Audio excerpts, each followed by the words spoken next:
way sexy though, right? Way sexier than normal.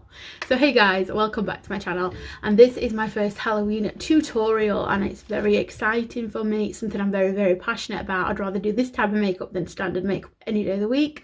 This look is very unique, so it's like a skeleton, crow, weird, you know, it's something different.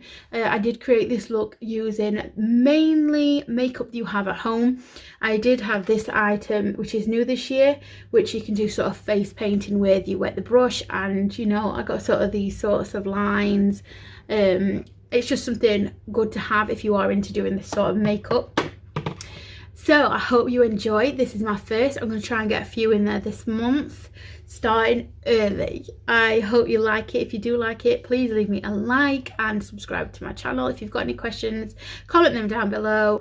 And just so you know, I am not a professional. I don't claim to be. I just enjoy this, and you know, Halloween's sort of my life. So be kind. I know it's not perfect, but it's just me running with ideas. Take care of yourself, love yourself, and I'll see you in the next video. Bye.